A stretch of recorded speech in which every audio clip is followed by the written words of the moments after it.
Bonjour à tous et bienvenue dans ce briefing des marchés du 31 janvier 2020. Avant de commencer, je vous laisse prendre connaissance de l'avertissement légal sur les risques.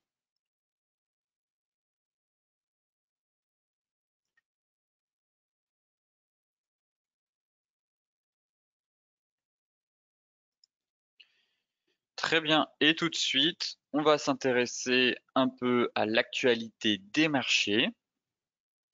Alors hier, eh bien, les bourses européennes ont terminé en nette baisse. La crainte des répercussions de l'épidémie de coronavirus sur l'économie coupant l'appétit justement des investisseurs pour les actifs risqués et entraînant leur repli vers les valeurs refuges. Justement, en fait, on a les investisseurs qui alimentent les spéculations sur un ralentissement de la croissance économique et pas seulement en Chine. Mercredi, on avait le président de la Réserve fédérale américaine, Jerome Powell, qui avait justement évoqué le sujet lors d'une conférence de presse après le maintien de la politique monétaire de l'institution, jugeant que l'épidémie constituait, comme il disait, un problème très sérieux. Toutefois, en fin de séance, on a eu les propos de l'OMS. Donc, côté US, eh bien, Wall Street a terminé en hausse jeudi, en termes d'une journée passée pour l'essentiel dans le rouge. Mais nous avons eu l'intervention de l'OMS ayant favorisé un rebond des actions à l'approche du terme de la séance, en exprimant en fait sa confiance dans la capacité de la Chine à endiguer l'épidémie actuelle de coronavirus.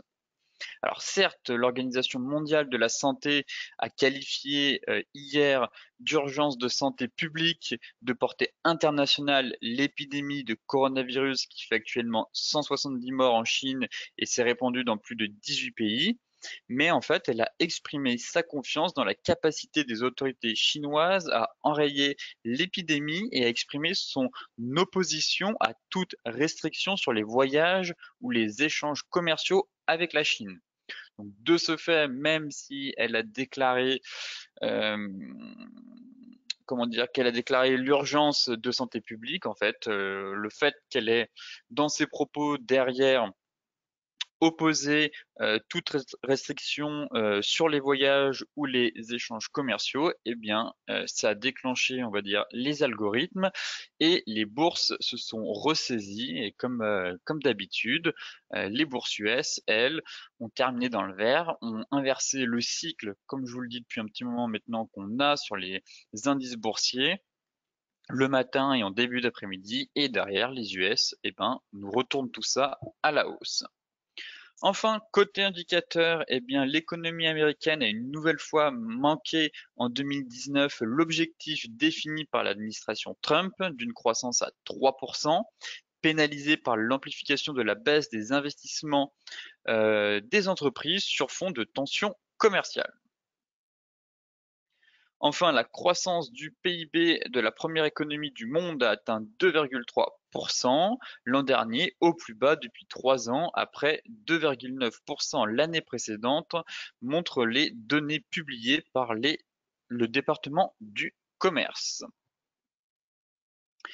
Enfin, passons à la partie graphique maintenant et on va s'intéresser, comme d'habitude, avec le CAC 40.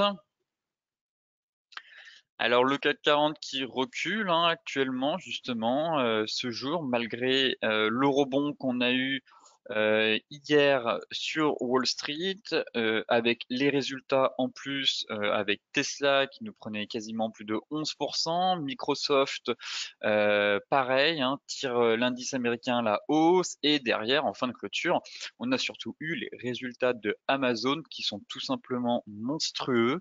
Le titre s'est offert le luxe post-market de prendre plus de 10%. Donc on va voir là actuellement quand les marchés américains vont réouvrir ce que ça va donner. Mais en tout cas, voilà, le titre a dépassé les 1000 milliards de capitalisation et a atteint plus de 10% après market. Donc des résultats plutôt encourageants et qui, sur le final, enfin, au final, sont plutôt bons. On constate que les résultats des entreprises américaines dépassent les attentes pour le moment. On a Facebook qui a déçu les marchés hier, il me semble qu'il part d'un peu plus de 6%, mais dans l'ensemble, les résultats restent très très solides. Toutefois, les craintes liées à l'épidémie de coronavirus ne sont pas écartées. L'indice actuellement est bien en train de franchir le support clé. Pour moi, c'est les 5860. Comme je vous le disais en hebdomadaire, je surveillais la cassure de notre oblique de soutien du RSI. Alors ici, on est en train d'enfoncer, donc on casse cette oblique depuis 2019, donc ça envoie déjà un premier signal sur une correction à venir, et surtout, enfin, le gros support situé à 5860 qu'on a quand même travaillé toute la semaine. Les prix sont venus buter dessus, on est reparti en direction de 5950, et là, on est en train d'enfoncer les 5860. Et pour moi, si on franchit ce niveau, logiquement, le marché devrait retourner tester les 5700. Toutefois, prudence, hein, comme je l'évoque maintenant depuis un petit moment, le cycle actuellement est baissier. On va avoir un deuxième cycle en début d'après-midi qui pourrait être encore baissier. Et toutefois, si les US, comme à l'accoutumée, se réveillent, nous inversent le cycle, alors belle mèche et derrière on clôture au-dessus des 5860. En plus, très important, nous avons une clôture hebdomadaire et une clôture mensuelle. Donc vraiment, la séance du jour va être importante. La clôture mensuelle, clairement, n'est pas belle.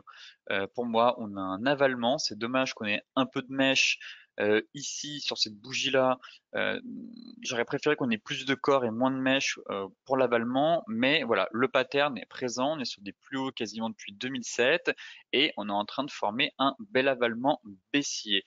Donc voilà, j'invite à la prudence maintenant sur les indices, à savoir est-ce que ce pattern ou pas va être invalidé. On en reparlera lundi prochain. Mais en tout cas, voilà, on a un signal de retournement en données mensuelles. En hebdomadaire, on n'a pas grand-chose.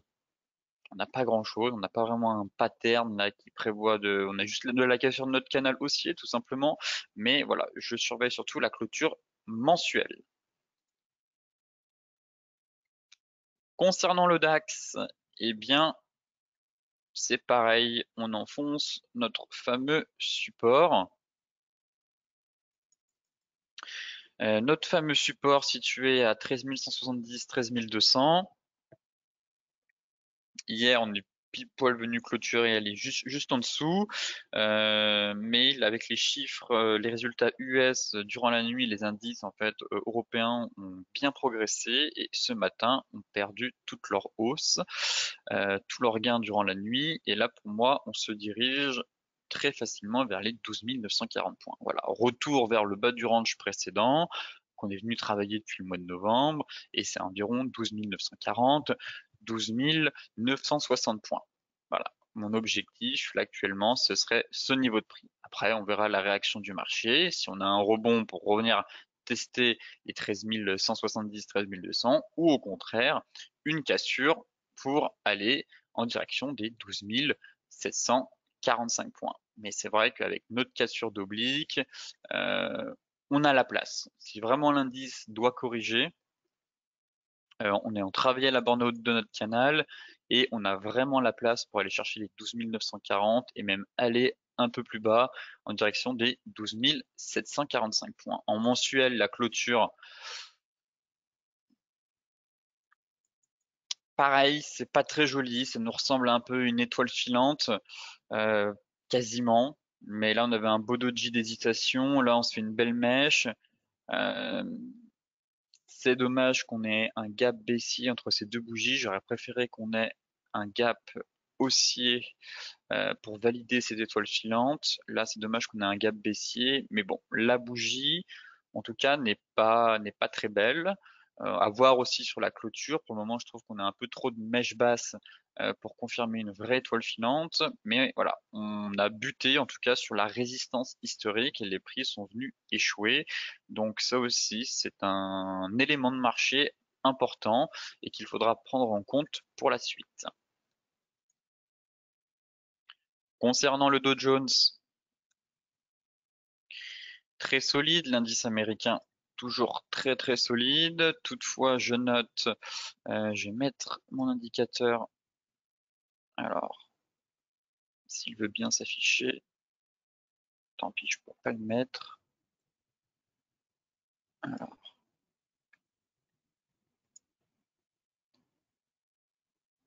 Ishimoku, parfait.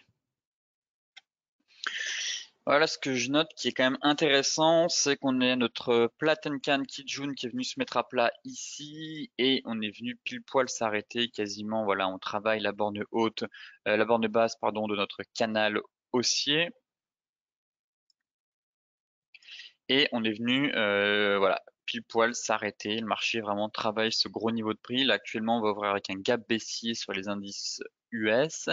Donc à surveiller, même si ça tient pour le moment, on a du mal à rejoindre les niveaux de support que j'espère, à savoir les 28 175 points. Pour le moment, l'indice tient, mais voilà, on bute quand même sur des gros niveaux. Ici, on a vraiment une grosse zone située à 28 870, 28 925, et tant que ce n'est pas refranchi à la hausse, pour moi, on a quand même un gros flux baissier qui s'est installé. Et malgré des résultats qui sont quand même très solides et dont les grosses boîtes à forte pondération dans l'indice surperforment largement, l'indice n'est pas non plus reparti sur ses plus hauts historiques, comme quoi l'inquiétude liée à la propagation du coronavirus inquiète quand même les investisseurs. Côté Forex, maintenant, on va s'intéresser au GBP USD. Euh, On va avoir pour moi un prochain signal, je pense, dans les jours à venir. Pourquoi pas ce soir? Voilà, on consolide dans un triangle. Ici, on a un magnifique triangle symétrique. Et voilà, on a tenté ce matin de faire une percée par le haut de ce triangle. Mais voilà, si on a une sortie par le haut, on pourrait facilement rejoindre les 1,3315, puis les 1,3480. Si je me mets en données 4 heures pour un peu plus affiner ce triangle. Voilà. Là, bon, j'ai eu la sortie. Si je coupe la mèche ici, donc en données 4 heures, on a la sortie de notre triangle en prenant les points hauts. On est en train d'effectuer un pullback. De toute façon, après, est-ce que prendre des positions un vendredi juste avant le week-end est forcément l'une des meilleures idées ou est-ce qu'il est préférable d'attendre le lundi et aussi d'attendre la clôture journalière qui est très importante, même si on donnait 4 heures, c'est validé pour le moment, on est en train d'effectuer un pullback. Bon, après, c'est à vous de voir selon votre stratégie, si vous préférez attendre la clôture journalière pour bien confirmer la sortie, ou au contraire, vous estimez que la donnée 4 heures est suffisante pour prendre position, sachant qu'on est la veille d'un week-end et que en général, il n'est pas forcément très prudent de prendre des positions le week-end, enfin du moins juste avant le week-end. Donc, pour ma part, je ferai un nouveau point dessus lundi matin. L'AUD USD, eh ben, qui nous a réalisé, comment dire, bah, une correction juste parfaite en fait. On avait notre épaule tête épaule. Pour moi, l'objectif, là, il a quasiment été atteint. Il manque quelques pips. On avait notre gros support à 0,6710. Le marché n'a même pas réussi à rebondir. Derrière, on a quasiment un Marobutsu qui est venu nous enfoncer le support. Là, si je reporte la hauteur de cette épaule, tête, épaule, eh bien, pour moi, je visais les deux mèches qu'il y avait juste ici, là, à peu près. L'alignement de ces mèches-là. Et vous voyez, là, il manque quelques points et sinon, l'objectif est atteint. Donc maintenant, je passe neutre sur cette paire. Sortie du canal, épaule tête épaule, objectif atteint. On se dirige vers des niveaux techniques importants. Donc neutre, les prix sont relativement éloignés de la Tenkan, donc signal de survente pour moi. Donc pour le moment, voilà, l'objectif sur ce plan, bah, ça a été atteint. Je repasse neutre. Est-ce qu'en données 4 heures, j'ai éventuellement des informations plus importantes? Voilà. Je note quand même la formation d'une divergence là qui est en place. On a une petite divergence qui est en train de se mettre en place. Donc bon, elle n'est pas encore validée. Toutefois, si elle est amenée à être validée, et on pourrait avoir un rebond. Voilà, on pourrait jouer le rebond. On est sur une zone de prix. Voilà, pour moi, c'est encore plus d'importance les divergences quand elles interviennent sur des niveaux de prix, sur des zones, que quand elles apparaissent au milieu de nulle part. Là, on est sur une zone de prix, on est sur une grosse zone de support située entre 0,6710 et 0,6670. Donc voilà, attendre confirmation et je referai le point lundi ou mardi la semaine prochaine si éventuellement on a un signal de rebond technique pour reprendre un peu de hauteur. Le NZD face au yen japonais, pareil. Le plan, c'était le double top. Actuellement, il est validé. On est en train de repartir à la baisse. Bon, pas grand-chose à dire. On bute sur la borne basse du nuage. Toutefois, la lagging span, elle, est libérée. On a enfin réussi à franchir la Kijun. Il nous reste le bas du nuage à franchir. Donc bon, voilà. Là, actuellement, plus le double top. L'objectif, comme je vous le disais, il était plus vers les 69,30. En données hebdomadaires, voilà, faudra quand même faire attention. On a le plat Kijun ici qui arrive. Ça risque de travailler.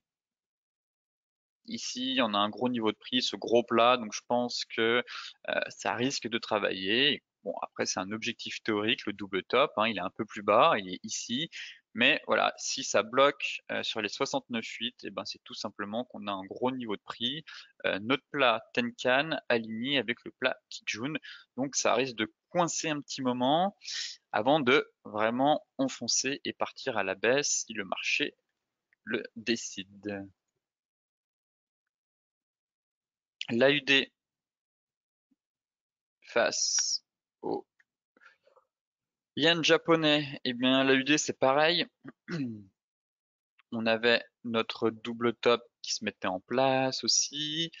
Joli double top avec cassure du canal et cassure de la ligne de coût en même temps sur cette bougie. Donc le signal technique était propre avec la sortie des prix, euh, la sortie du nuage par les prix.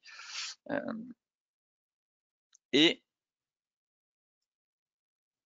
et on continue à poursuivre notre baisse.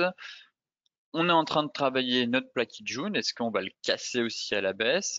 Donc pourquoi pas, la clôture hebdomadaire serait éventuellement assez intéressante hein, si on arrive à franchir en cassure ce soir ce niveau de prix. Donc au moins on serait un peu plus libéré. Voilà, les prix du moins en données hebdomadaires, ne seraient gênés par aucun obstacle. Voilà, il y a une marge de manœuvre pour aller un peu plus bas.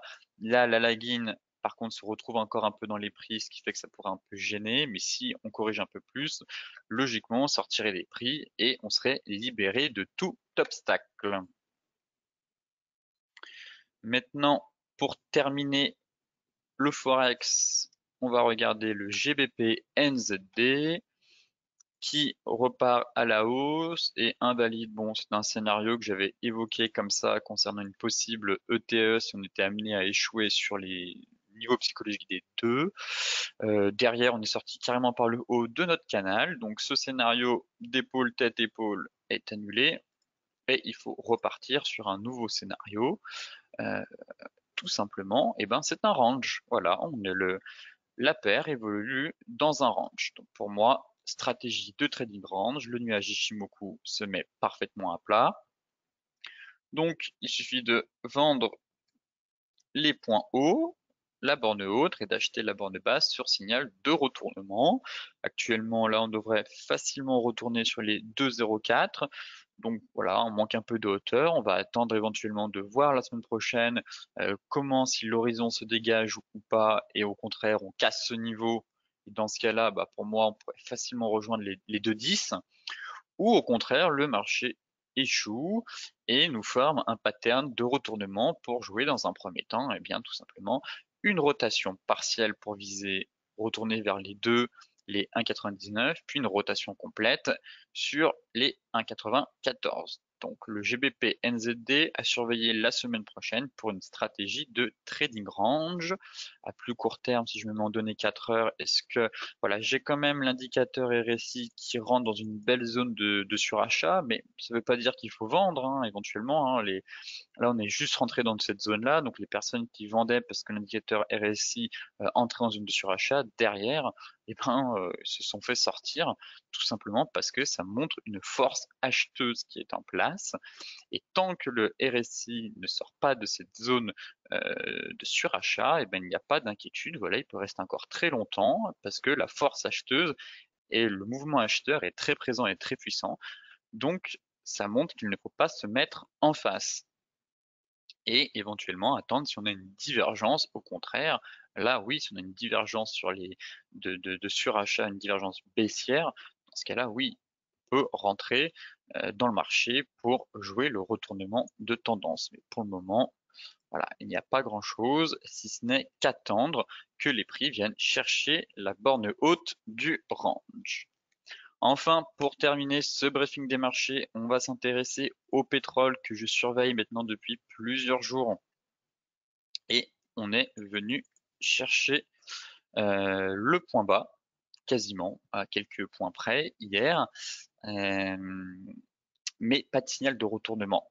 Voilà, on est sur la borne basse du range. Voilà, il manquait quelques points pour venir chercher cet objectif, mais voilà, on commence à y aller doucement. Là, il n'y a aucun signal de retournement. Certes, les prix, on est quand même très éloigné de la Tenkan, comme vous pouvez le voir ici. Donc oui, l'indicateur RSI commence à entrer en zone de survente. Les prix sont très éloignés de la Tenkan. Donc oui, on a plusieurs signaux qui nous montrent une baisse, du moins que les prix sont en survente. Enfin, voilà, qu'on pourrait éventuellement avoir un rebond et que le pétrole maintenant chute de quasiment 21% depuis le mois de janvier. Donc beaucoup attendent un rebond du pétrole et pas ce qui casse la borne basse du range. Dans ce cas-là, ce sera un retour sur les 50, 150 depuis les 50. Mais pour moi, je pense qu'il y a quand même un rebond technique à jouer sur le pétrole. Alors, bien sûr, euh, avec un signal de retournement, et là, pour le moment, je n'en vois pas. Le seul signal de retournement qui est notable, c'est ce que je vous ai évoqué hier, c'est cette divergence. Voilà. Mais j'aimerais bien que cette divergence s'accompagne avec la cassure du plat Kijun, tout simplement, enfin de la Kijun, parce que là, en fait, la note Kijun vient bien coiffer les prix, mais on échoue. Toutefois, voilà, c'est la divergence qui intervient sur zone, donc juste ici. Voilà, là on a une belle divergence qui est en train de se mettre en place, comme vous pouvez le voir. Si je zoome un peu, voilà. Donc effectivement, on a une belle divergence qui intervient sur zone. Donc voilà ce que je note pour le moment. Si elle pouvait en plus s'accompagner avec un chandelier de retournement daily, ce serait juste parfait. Mais pour le moment, elle est tout simplement pas validée. Il faudrait attendre que l'indicateur RSI en clôture repasse au niveau au-dessus de ce niveau, à savoir les 46, et seulement la divergence haussière sera validée. Pour le moment, on parle juste d'un scénario à venir que je mets en place. Et ça se trouve, elle sera jamais validée, on va casser par le bas et on va se retrouver sur les 52. Mais voilà une stratégie à mettre en place et un plan potentiellement, après avoir attendu plusieurs séances que le marché fasse sa rotation complète et de chercher un bon point d'entrée, le point d'entrée optimal, ce serait voilà, le bas du range pour viser les 60, puis la zone d'équilibre. Ce briefing des marchés touche à sa fin. Pour celles et ceux qui souhaitent consulter l'article dans son intégralité, je vous mets le lien dans la description de la vidéo. Petit rappel, on se retrouve aussi mardi prochain à 14 heures pour mettre en place des stratégies bourse forex, que ce soit sur les indices, le forex, les matières premières. Donc, vous pouvez me retrouver mardi prochain à 14 heures pour un webinaire live pour vous expliquer justement différentes stratégies à adopter en ce moment sur les marchés. Sinon, pour les autres, comme j'évoquais à la fin de ce briefing des marchés avec les divergences sur le pétrole, eh bien, j'organise aussi le 19 février une formation aux divergences, comment les trader, comment reconnaître les divergences avec les différents indicateurs qui sont à notre disposition, que ce soit le stochastique, le ROC, le MACD, le RSI, mais bien sûr, moi j'utilise et j'affectionne tout particulièrement l'indicateur RSI, donc je développerai un maximum les divergences sur le RSI. Sur ce, je vous souhaite à toutes et à tous une excellente journée et on se retrouve lundi prochain pour un nouveau débriefing, pour un nouveau briefing des marchés et sinon pour les autres, euh, mardi pour un live sur les stratégies de bourse. Je vous souhaite à toutes et à tous un excellent week-end.